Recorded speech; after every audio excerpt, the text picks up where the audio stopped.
జగన్మోహన్ రెడ్డి ఇటీవల బ్లాక్‌మెయిలింగ్ రాజకీయాలు చేస్తున్నాడంటే, యెస్. అవుననే సమాధానం వస్తుంది. ఏ విషయంలో బ్లాక్‌మెయిల్ చేస్తున్నాడంటే, ప్రస్తుతం భారతీ సిమెంట్‌కు గడ్డు కాలం నడుస్తుంది. అంటే జగన్మోహన్ రెడ్డి ముఖ్యమంత్రిగా ఉన్న సమయంలో కేంద్ర నిబంధనలకు విరుద్ధంగా దాదాపుగా 752 ఎకరాలకు చెందినటువంటి సున్నపు రాయి లీజులను 50 ఏళ్ల పాటు జగన్మోహన్ రెడ్డి ఇచ్చేసుకున్నాడు. దాదాపుగా ఇంకా సీఎంగా 2, 3 నెలల్లో దిగిపోతాడనగా. ఎన్నికలకు 2, 3 నెలల ముందు జరిగినటువంటి ఘటన ఇది. అయితే సరే ఇచ్చుకుంటే ఇచ్చుకున్నాడు. అది కూడా పరిశ్రమే కదా! భారతీ సిమెంట్ ఇచ్చుకుంటే తప్పేంటని మీరు అనొచ్చు. కానీ కేంద్ర నిబంధనలంటూ కొన్ని ఉన్నాయి. ఆ కేంద్ర నిబంధనలను తుంగలో తొక్కి జగన్మోహన్ రెడ్డి అడ్డగోలుగా కట్టుబెట్టాడు. వాస్తవానికి రాజశేఖర్ రెడ్డి హయాంలోనే రఘురామ్ సిమెంట్‌కి కట్టబెడితే రఘురామ్ సిమెంటే తర్వాత భారతీ సిమెంట్‌గా మారింది. తర్వాత భారతీ సిమెంట్‌గా మారిన తర్వాత కేంద్ర నిబంధనల ప్రకారం అన్ని అనుమతులు సాధించడంతో విఫలమైతే అప్పట్లోనే నోటీసులు కూడా ఇచ్చింది టీడీపీ గవర్నమెంట్ ఉన్న సమయంలోనే 2018 ఆ సమయంలో.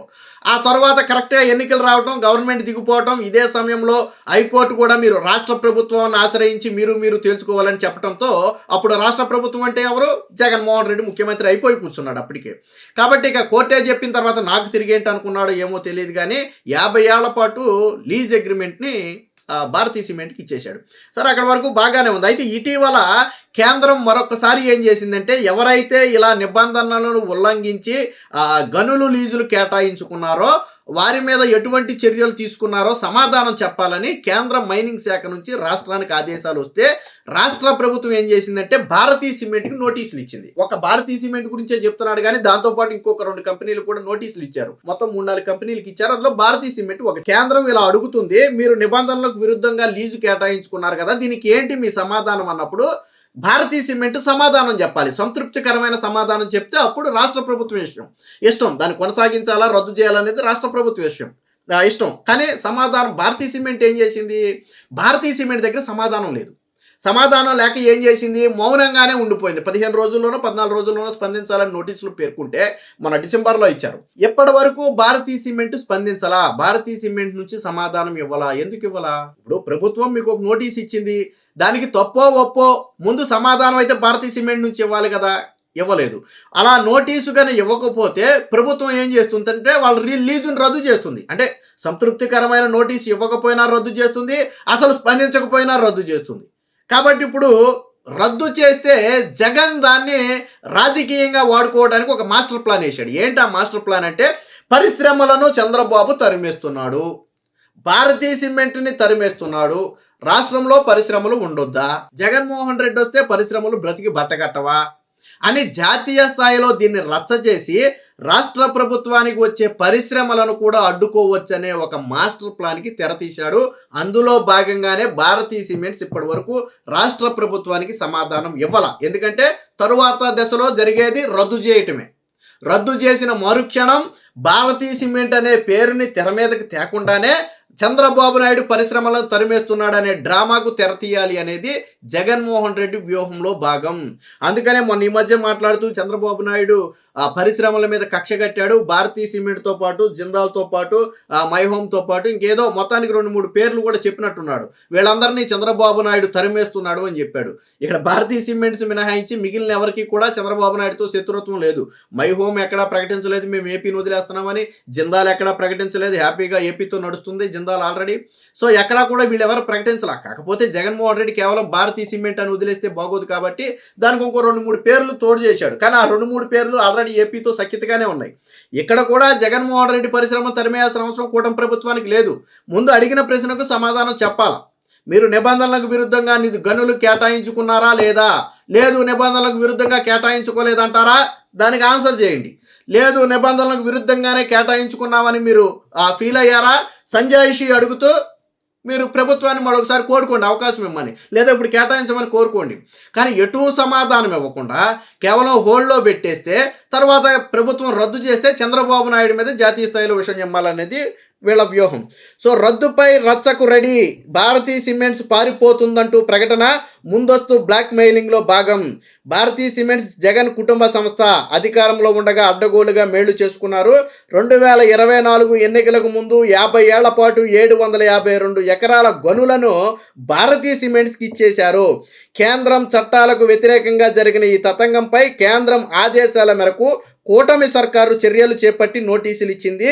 అంతే, భారతీ సిమెంట్స్ను తరిమేస్తున్నాడు అంటూ జగన్ వ్యూహాత్మకంగా ముందస్తు రచ్చ మొదలుపెట్టాడు. అంటే ఇందులో ఫస్ట్ అర్థం చేసుకోవాల్సింది రాష్ట్ర ప్రభుత్వ ప్రమేయమే లేదు.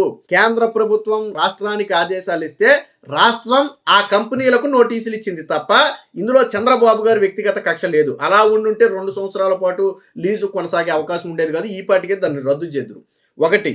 రెండోది, ఇక్కడ నోటీసులు ఇచ్చింది నిబంధనలకు విరుద్ధంగా గనులు కేటాయించుకోవటం గురించి మాత్రమే. జగన్మోహన్ రెడ్డి సరిగ్గా సీఎం పదవి నుంచి 2-3 నెలల్లో దిగిపోతాడని తెలిసిన సమయంలో హైకోర్టు మార్గదర్శకాలకు వ్యతిరేకంగా, కేంద్ర ప్రభుత్వ మార్గదర్శకాలకు వ్యతిరేకంగా అడ్డగోలుగా ఏకపక్షంగా 752 ఎకరాలను గనులను, సున్నపరాయి గనులను కేటాయించడం అనేది చిన్న విషయం కాదు. సో మరి అడ్డగోలుగా నేను ముఖ్యమంత్రి కాబట్టి నా పెళ్ళానికో లేకపోతే నా పెళ్ళం కంపెనీకో నేను దోచి పెడతానంటే చూస్తూ ఊరుకుంటారా? భారతీరెడ్డి కంపెనీ ఎవరిది?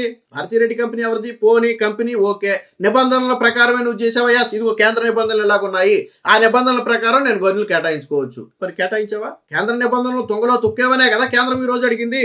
సో ఇది జగన్మోహన్ రెడ్డి ప్లాన్. కడప జిల్లాలో 752 ఎకరాల సున్నపలాయి రిలీజు, కేంద్ర చట్టాలు, హైకోర్టు తీర్పుల ఉల్లంఘన, తీర్పును వక్రీకరిస్తూ ఎన్నికల ముందు పునరుద్ధరణ, భారతీ సిమెంట్స్కు ప్రభుత్వం నోటీసు జారీ, జవాబు ఇవ్వలేక మౌనంగా ఉన్న యాజమాన్యం, అందులో భాగంగా పారిపోతున్నారని ప్రకటన. వాస్తవానికి భారతీ సిమెంట్ దగ్గర ఆన్సర్ లేదు. ఎందుకంటే క్లియర్గా కేంద్ర చట్టాలను ఉల్లంఘించారు. అది క్లియర్గా కనపడుతున్నటువంటి విషయం. ఏదో ప్రజలంటే మోసం చేయొచ్చు కానీ కేంద్రాన్ని, రాష్ట్రాన్ని మోసం చేయలేరు. కాబట్టి సమాధానం ఇవ్వటానికి ఛాన్స్ లేదు. ఇంకా ఒక రకంగా ఒప్పుకోవాలి, ఎస్ మేము నిబంధనలకు విరుద్ధంగానే లీజు తీసుకున్నాము, తప్పు అయిపోయిందని ఒప్పుకోవాలి గట్టిగా మాట్లాడితే. కాబట్టి సమాధానం ఇవ్వకుండా ఉంటే రాష్ట్ర ప్రభుత్వం రద్దు చేస్తుంది. అధికారం రాష్ట్రానికి ఉంది. చట్టాలు ఉల్లంఘించి తీసుకుని రేపొద్దున కోర్టుకెళ్ళినా నిలబడదు. జగన్మోహన్ రెడ్డికి వాస్తవంగా చట్టానికి అనుగుణంగానే లీజులు కేటాయించి రేపు కోర్టుకి వెళ్ళొచ్చు. ఎస్, ఇదిగో నేను ఈ నిబంధనల ప్రకారం లీజు కేటాయించాను కానీ రాజకీయ కక్షతో నన్ను తరిమేస్తున్నారని జగన్ కోర్టుకి వెళ్ళొచ్చు.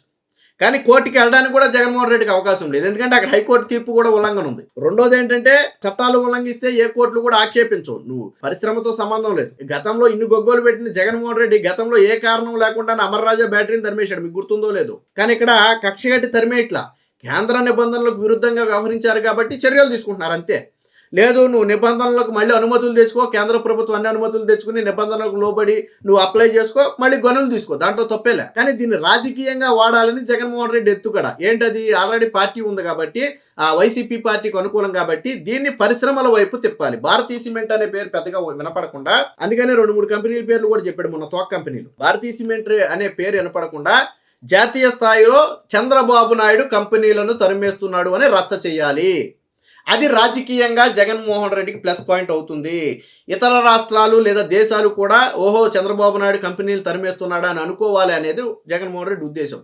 బట్ ఇప్పట్లో జగన్మోహన్ రెడ్డి వ్యూహం ఫలించే అవకాశమే లే. ఎందుకంటే ఇది క్లియర్ కట్గా కేంద్రం ఇచ్చినటువంటి ఆదేశాల మేరకు ఇచ్చిన నోటీసులు.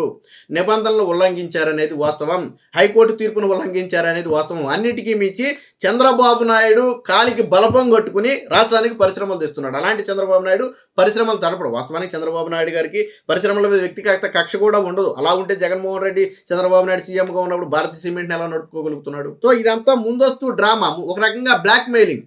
కంపెనీలు తరిమేస్తున్నాడని బ్లాక్ మెయిలింగ్ చేయటం. సో దాంట్లో భాగంగానే జగన్మోహన్ రెడ్డి ఈ డ్రామాకి తెరదీశాడు కానీ బట్ ప్రజలు మాత్రం ఈ డ్రామాలు నమ్మే పరిస్థితి లేదు. Please subscribe to Leo news for more videos.